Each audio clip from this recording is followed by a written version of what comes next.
एक गांव था जिसका नाम रतनगढ़ था। रतनगढ़ बहुत ही सुंदर गांव था। वहाँ के लोग भक्ति में बिल्कुल लीन रहते थे।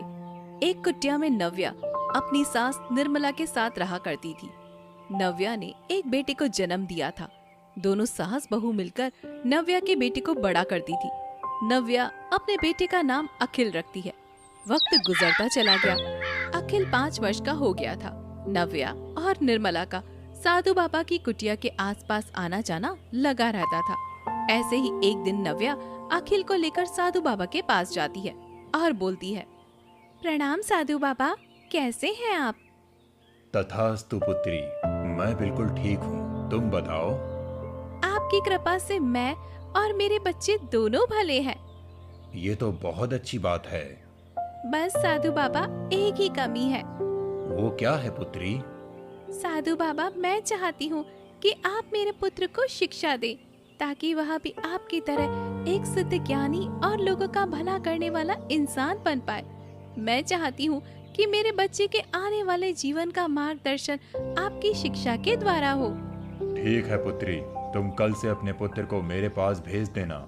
मैं उसे अवश्य शिक्षा दूंगा। घर जाते ही नव्या यह सारी बात अपनी सासू माँ को बताती है, जिस पर निर्मला बोलती है, अरे वाह निर्मला बहू, यह तो तूने बहुत अच्छी बात कर दी। अरे बरसों पहले जिसने हमारा भला किया था, उसके मार्गदर्शन पर हमारा अखिल चलेगा तो उसका जीवन भी तो रोशन ही हो जाएगा। अगले ही दिन से नव्या अखिल को तैयार कर साधु बाबा के पास शिक्षा ग्रहण करने के लिए भेज देती है। अखिल रोज सुबह नहा धोकर साधु बाबा की कुटिया के पास जाता है और शाम ढलने पर घर को लौट जाता है। साधु बाबा अखिल को वेद पुराण का ज्ञान, अच्छे बुरे की परख आदि जैसी जीवन शैली की सर्व शिक्षा देता है। वक्त गुजरता जाता है। अब अखिल पूरे 20 वर्ष का हो गया था। ऐसी एक दिन नव्या अखिल से कहती है, बेटा, तेरी शिक्षा पूरी हो गई है और अब तेरे ध्यान लगाने की आयु शुरू हो गई है। साधु बाबा के बताए अनुसार अब तुझे साधना करनी चाहिए बेटा। जी माँ, जैसा आप कहेंगी मैं वैसा ही करूँगा। अखिल की बात सुनकर नव्या वहाँ से चली जाती है। तभी अखिल खुद से कहता है, माँ भी पता नहीं क्या ही हैं। अरे मेरी उम्र के लड़के शादी कर रहे हैं, अपनी अपनी जिंदगी के मजे ले रहे हैं, और मेरी माँ ना जाने मुझे किन साधुओं के पास भेज देती है। अरे बच्चे स्कूल में पढ़ते हैं, कॉलेज जाते हैं, नौकरी करते हैं, और मैं एक छोटी सी कुटिया में जाकर ना जाने कौन से तंत्र मंत्र सीखता हूँ। मुझे नहीं बनना कोई साधु वाधु, बस जितना सीख लिया बहुत है, अब मैं अपने मन की करूँगा। ऐसे ही एक शाम अखिल बाजार से अपने घर आ रहा होता है। तभी वो देखता है कि कुछ लोग एक साधु बाबा के आगे माथा टेक रहे हैं और उसे ढेर सारे पैसे और अच्छी अच्छी खाने की चीजें दे रहे हैं। यह सब देखकर अखिल भीड़ के पास जाता है और एक आदमी से पूछता है, अरे भाई साहब, ये सब क्या हो रहा है? इन साधु बाबा को इतना धन क्यों दिया जा रहा है? अरे आप नहीं जानते कि ये कोई ऐसे वैसे साधु नहीं हैं, सिद्ध बाबा हैं। अरे ये जो कहते हैं वो सच हो जाता है। लोगों के बंधे काम सही हो जाते हैं उनके उपाय से। उनके जैसा दानी विद्वानी कोई नहीं है, इसीलिए लोग अपनी श्रद्धा से इन्हें कुछ भेंट दे रहे हैं। तुम भी हाथ जोड़ लो, तुम्हारा भी भला हो जाएगा। लगता है ये लोग भी मेरी माँ की तरह ये साधु और इस विद्या पर भरोसा करते हैं। जैसे मेरी माँ ने मेरा जीवन बर्बाद किया है, वैसे ही ये लोग लगे हुए हैं। पर देखा जाए तो ये कुछ बुरा भी नहीं है। कुछ अच्छा हो या ना हो, पर पैसा अच्छा है इस काम में। क्यों ना मैं अभी अपनी शिक्षा का फायदा उठाकर अपनी जिंदगी को बेहतर बना लूं। ऐसे भी मेरी माँ और दादी माँ तो कभी मुझे एक अच्छी जिंदगी नहीं दे पाएंगे, तो मैं ही इस साधु की शिक्षा से कुछ अच्छा कर लेता हूँ, बन जाता हूँ एक चतुर साधु। यह सब होता देख अखिल अपने घर आ जाता है। साधु बाबा की भी अब काफी उम्र हो गई थी। अब वह केवल विश्राम की अवस्था में ही रहा करते थे। अखिल भी अपनी बची कुची साधना को पूरा करके पूरी तरह से साधु बन जाता है। ऐसे ही एक दिन अखिल अपना झूला लेकर भिक्षा मांगने के लिए निकल जाता है और सुंदरी नाम की एक औरत के घर के बाहर जाकर उससे बोलता है, भिक्षाम देही, भिक्षाम देही। अरे कुछ नहीं है बाबा, जाओ यहाँ से। मत बोलो, इतना सब कुछ तो है तुम्हारे पास, थोड़ा दे दोगी तो क्या हो जाएगा। मुझे एक मुट्ठी चावल दोगी तो मैं तेरा घर अनाज से भर दूंगा। अगर तुम्हारे पास पहले से ही इतना अनाज है तो फिर मुझसे क्यों मांगने आ रहे हो? क्योंकि साधु का तो काम ही भिक्षा मांगना है। तथास्तु पुत्री, जा बाबा के लिए भिक्षा लेकर आ। बाबा की इस बात को सुनकर सुंदरी एक मुट्ठी चावल लाकर अखिल को दे देती है। अखिल उस एक मुट्ठी चावल को अपने झोले में डालता है और बोलता है, सदा ही कल्याण हो। अब देखना, तेरे अनाज के भंडार कभी खत्म नहीं होंगे। आज शाम तक तेरे घर में अनाज ही अनाज होगा। इतना कहकर अखिल वहाँ से चला जाता है और शाम को सुंदरी का पति जब घर आता है तो वह अपने साथ अनाज की खूब सारी बोरियां ठेले पर बांध कर लाता है। यह देखकर सुंदरी की आंखें फटी की फटी रह जाती हैं और वह खुद से बोलती है, हे भगवान, उस साधु की कही बातें तो सच में सच हो गई हैं। वो तो सच में ही ज्ञानी और विद्वान साधु था। काश कि मैं उसे एक मुट्ठी की जगह 10-12 मुट्ठी चावल दे देती तो मेरे घर में अनाज इतना ज्यादा हो जाता कि मैं आज सारे गांव में अनाज बांट देती तो भी कम ना होता। सुंदरी अनाज को देखकर खुश हो जाती है क्योंकि सुंदरी एक बेहद भोली औरत थी। इस वजह से वह सारे गांव में अखिल की इस बात का ढिंडोरा पीट देती है। अब हर तरफ अखिल की इस बात का चर्चा हो जाता है कि अकेले एक विद्वानी साधु और उसके कहे वचन बिल्कुल सत्य होते हैं। अपनी वाहवाही सुनते ही अखिल अपने मन में सोचता है, वाह, बिल्कुल सही निशाने पर लगा है मेरा ये तीर। अरे उसके पति को तो मैंने पहले ही बड़े व्यापारी के साथ सौदा करते हुए देख लिया था कि कैसे उस बड़े व्यापारी ने उसके पति को इतना सारा अनाज दिया। वाह अखिल, साधु हो तो तेरे जैसा एकदम चतुर। अपना ये काम ऐसे ही जारी रखना है और अपनी जिंदगी एकदम अच्छे तरीके से बितानी है। आसपास के लोगों में अखिल के नाम की खूब चर्चा होने लगती है। सभी लोग अखिल को बड़ी बड़ी भेंटें चढ़ाने लगते हैं। पैसा, फल, वस्त्र, गहने, किसी भी चीज की अखिल के पास में अब कोई कमी नहीं थी।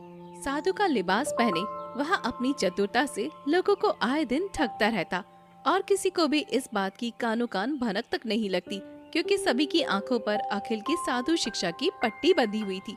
ऐसे ही एक दिन नव्या अखिल से कहती है, अखिल बेटा, तो अपनी शिक्षा का एकदम सही उपयोग कर रहा है। बेटा, मुझे तुझ पर फक्र है। मैंने तुझे साधु बाबा से शिक्षा दिलवाई है और तू लोगों के इतना काम आ रहा है।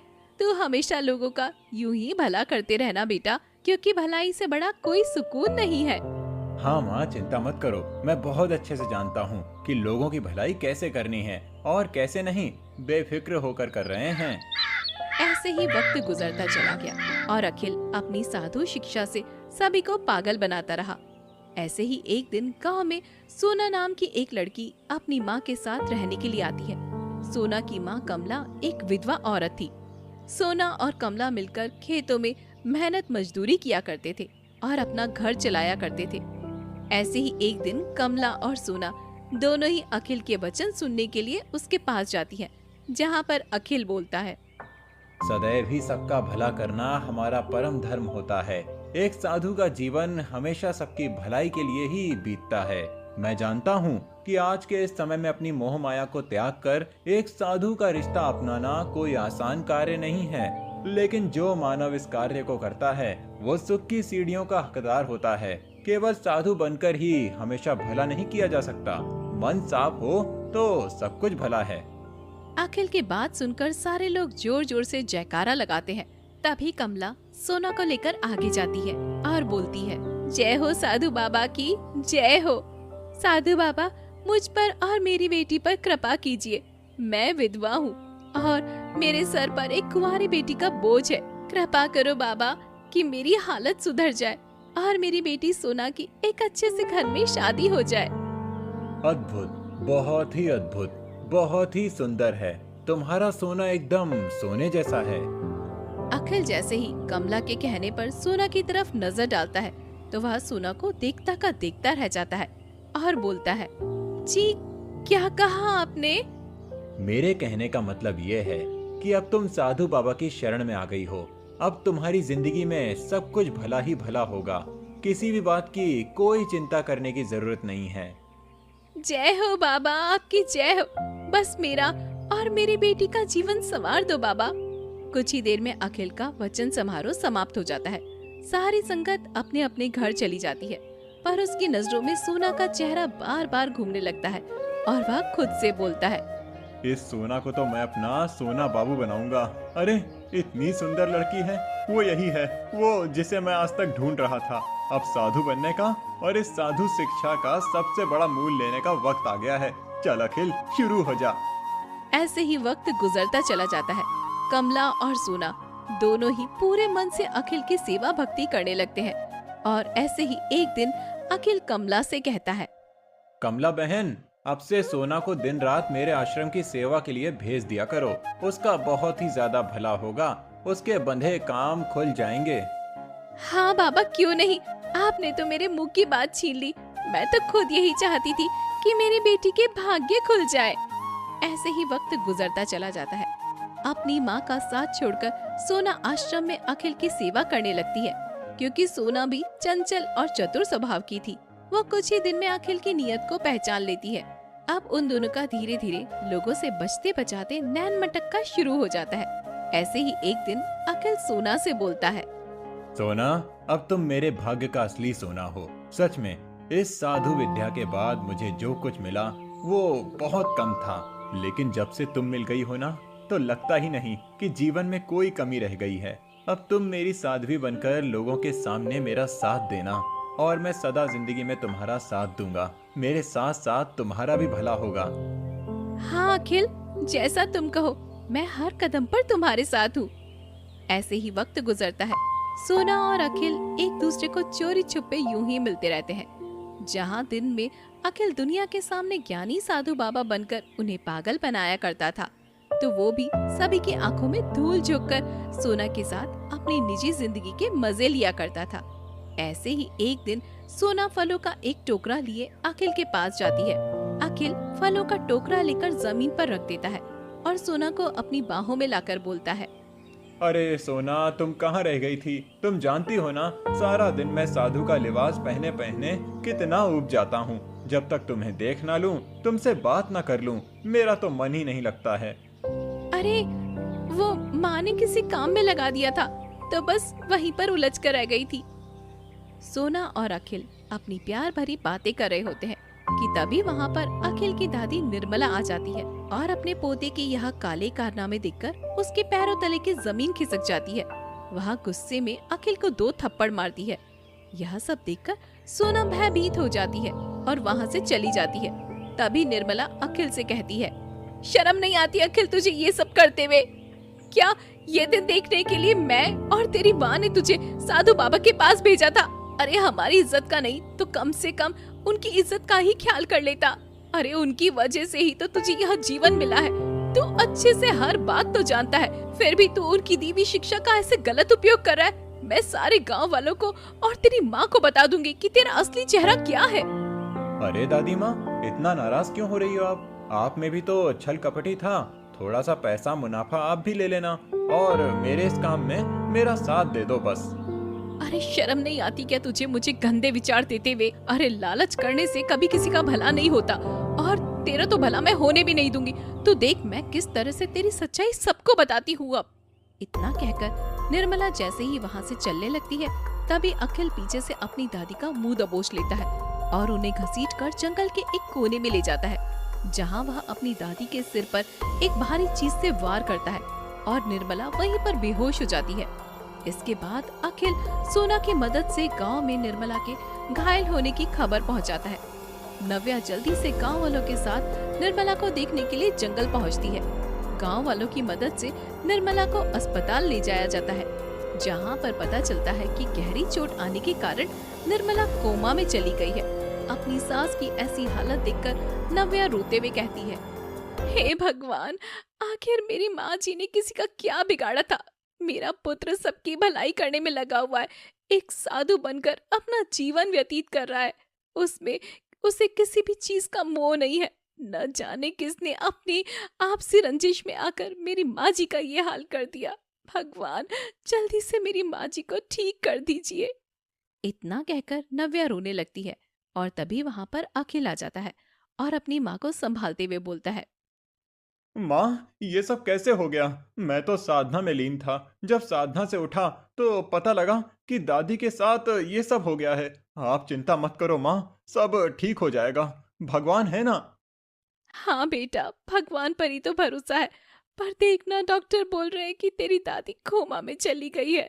अब न जाने उन्हें कितना वक्त लगेगा कोमा से बाहर आने में।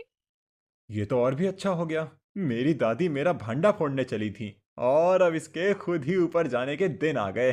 लगता है भगवान तुम भी मेरी चतुराइयों से खुश हो गए हो, इसीलिए हर कदम पर मेरा साथ दे रहे हो। जय हो साधु बाबा की, जय हो साधु बाबा की। ऐसे ही वक्त गुजरता जाता है और किसी को भी अभी तक अखिल की चतुराई के बारे में भनक तक नहीं पड़ती। ऐसे ही एक दिन कुछ लोग गहना और खूब सारा पैसा लेकर अखिल को चढ़ावा चढ़ाने के लिए आते हैं, पर उस वक्त वह अपने आश्रम में मौजूद नहीं होता और उन्हें वहां पर अखिल की जगह सोना मिलती है। वह लोग सारा सामान सोना को देखकर वहां से चले जाते हैं। सोना जल्दी से आश्रम का मुख्य द्वार बंद करती है और सारे सामान को देखकर हंसते हुए बोलती है, अरे अखिल को क्या लगता है कि वह अपनी चतुराई से लोगों को ठग रहा है। अरे वह तो साधु बाबा बनकर लोगों को ठग रहा है, लेकिन मैं तो उसके दिल के साथ खेलकर उसे ठग रही हूँ। अरे उसे क्या पता कि सोना को सोना और पैसा कितना प्यारा है। सोना एक दिन उसका यह सारा सोना लेकर भाग जाएगी। अरे एक साधु के साथ उसकी दासी बनकर रहना कितना अजीब सा काम है। अरे मैं तो अपनी जिंदगी एकदम ऐशो आराम से बिताऊंगी। वैसे भी एक चतुर आदमी को एक चतुर स्त्री ही ठग सकती है। इतना कहकर सोना भेंट में आए सारे गहने और पैसा लेकर अपने घर चली जाती है और उन्हें एक महफूज जगह पर रख देती है। ऐसे ही एक दिन जब अखिल अपने आश्रम में आता है तो वह देखता है कि सोना किसी गैर मर्द के साथ बैठकर इश्क फरमा रही है। यह देखकर अखिल की आंखों में गुस्सा उतर आता है और वह उस आदमी को पकड़ पकड़ कर मारने लगता है और मारते मारते आश्रम के बाहर ले जाता है। साधु बाबा को एक आम इंसान को इस तरह मारता हुआ देखकर एक आदमी बोलता है, अरे साधु बाबा, क्या हो गया? आप इस आदमी को ऐसे क्यों मार रहे हो? क्योंकि इसके काम ही मार खाने वाले हैं। इसने हमारी सोना को हाथ लगाया है। आपकी सोना? मेरे कहने का मतलब यह है कि इसने हमारी दासी को गलत तरीके से स्पर्श करने की कोशिश की है, इसीलिए हम इसे इसके किए का दंड दे रहे हैं। अगर ऐसी बात है तो हम आपकी मदद करते हैं ना। आप अपने हाथ गंदे क्यों कर रहे हैं? लाइए, इसे हमारे हवाले कर दीजिए। इतना कहने के बाद अखिल उस आदमी को गांव वालों की भीड़ के हवाले कर देता है। गांव वाले अच्छे से उस आदमी की हजामत करते हैं, उसे गांव से बाहर निकाल फेंकते हैं। जिसके बाद अखिल सोना को आश्रम के अंदर बुलाता है और उससे बोलता है, तुम्हारी हिम्मत कैसे हुई मुझे धोखा देने की? तुम जानती हो ना कि मैं तुमसे कितना प्यार करता हूँ, और तुम मेरे पीठ पीछे ये सब कुछ कर रही थी। मैं तुम्हारा असली चेहरा सबके सामने लाकर रख दूंगा कि तुम कितनी गिरी हुई और बिकाऊ औरत हो। अच्छा, और तुम कितने अच्छे आदमी हो, जरा यह भी बताना जरा। साधु का लिबास पहनकर तुम लोगों को झूठी झूठी बातें बताकर, जो कि तुम्हें पहले से ही पता होती है, उनके निस्वार्थ भावों के साथ खेलते हो और उन्हें अपनी साधु शिक्षा का नाम देते हो। क्या मैं लोगों के सामने तुम्हारा असली चेहरा लेकर आऊं? बोलो, कर दूं तुम्हारी चतुरता को तार तार? बोलो जरा। सोना की बात सुनकर अखिल चुप हो जाता है और सोना को कुछ भी नहीं बोल पाता। तभी सोना, देख चतुर साधु, आज तक चल गई तेरी चतुराई, लेकिन अब चलेगा मेरा हुक्म। अब जो जो मैं बोलती हूँ ना, वो तुझे मानना पड़ेगा। आज तक तूने लोगों को अपने इशारों पर नचाया है, पर अभी यह सोना तुझे अपने इशारों पर नचाना चाहेगी। आ गई बात तेरे समझ में? आज के बाद जितनी भेंट चढ़ावा, कैश और गहने सब कुछ आया है ना, वो अब सब कुछ मेरा है, समझे तुम? अखिल सोना की बातों का कोई जवाब नहीं देता और सोना गुस्से में पैर पटकते हुए वहां से चली जाती है। तभी अखिल अपने मन में सोचता है, नहीं नहीं, मेरे इतने सालों की बनी इज्जत को ये लड़की ऐसे तो बेकार नहीं जाने देगी। इसका कोई ना कोई तो इंतजाम करना ही होगा। जानती नहीं है ये मुझे। सोना और अखिल एक दूसरे के खिलाफ अपने अपने मन में साजिश बनाने लगते हैं। अखिल का लगातार लोगों को साधु बनकर ठगना जारी रहता है और लोगों का उस पर अंधा विश्वास करना भी बरकरार रहता है। ऐसे ही अखिल सोना को उसकी सही जगह दिखाने की तरकीब सोच लेता है। एक दिन अखिल एक बहुत बड़ी सभा बुलाता है, जहां पर वह अपने विचार सभी को सुना रहा होता है। तभी वहां पर उसका एक बहुत ही सुंदर दास आता है और उसके आगे ढेर सारे गहनों की भेंट रखते हुए बोलता है, जय हो साधु बाबा की। आपकी शरण में जब से हम आए हैं तब से इतना सुख मिला है कि हम क्या बताएं। और आज हम आपके लिए एक छोटी सी भेंट लेकर आए हैं। हमारी भेंट स्वीकार कीजिए बाबा। नहीं नहीं पुत्र, ये भेंट नहीं चाहिए। जो सब कुछ है तुम्हारा है। मेरे पास तो भगवान का दिया हुआ सब कुछ है। मुझे कुछ नहीं चाहिए। बगल में खड़ी सोना इतने सारे गहने और पैसे देखकर विचलित हो जाती है और वह गहरी आंखों से साधु की तरफ देखती है और धीमे से अखिल के कान में बोलती है, यह क्या कर रहे हो तुम? सब कुछ रख लो ना। जानते हो ना यह सारी भेंट तुम्हारे लिए नहीं है, मेरे लिए है। ज्यादा चालाकी करने की कोशिश की ना तो अभी सभी के सामने तुम्हारा कच्चा चिट्ठा खोलकर रख दूंगी। सोना के कहने पर अखिल उस दास को अपने आश्रम के अंदर जाने के लिए कहता है और उसके द्वारा लाई हुई भेंट को वहीं रखने के लिए कहता है। सोना दबे पांव उस दास के पीछे पीछे चल देती है। आश्रम के भीतर पहुंचकर सोना उस दास से कहती है, कौन हो तुम? पहले तो तुम्हें कभी देखा नहीं।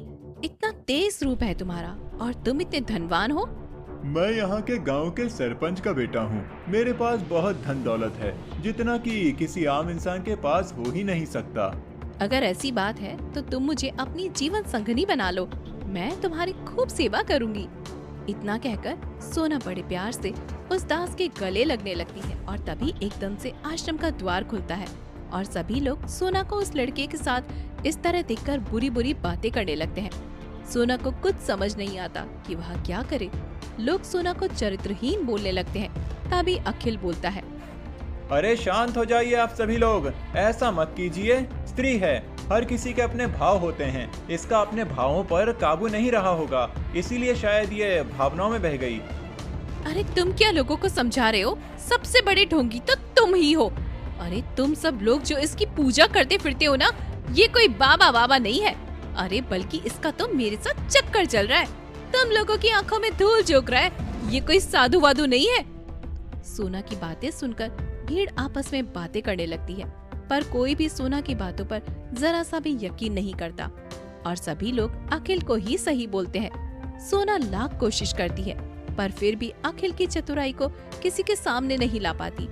कुछ देर बाद सभी लोग वहाँ से चले जाते हैं और आश्रम में केवल दास, अखिल और सोना रह जाते हैं। तभी अखिल अपनी जेब से एक मोटी पैसों की गड्डी निकालकर उस दास को देता है और बोलता है, लो तुम्हारे नाटक की कीमत, जाओ तुम्हारा काम हो गया। अब ये लड़की चाहे गंगा ही क्यों ना नहा ले, पर इसकी बातों पर कोई यकीन नहीं करेगा और हर किसी की नजरों में मैं हमेशा के लिए सच्चा और सत्यवान ही रहूंगा। अखिल से पैसे लेकर वह दास वहाँ से चला जाता है और सोना अखिल की चतुराई को देखकर हक्की बक्की रह जाती है। आखिरकार सोना अपने ही बनाए हुए जाल में फंस जाती है और अखिल अपनी चतुराई से जीत जाता है और यूं ही चतुर साधु बनकर लोगों को ठगता रहता है।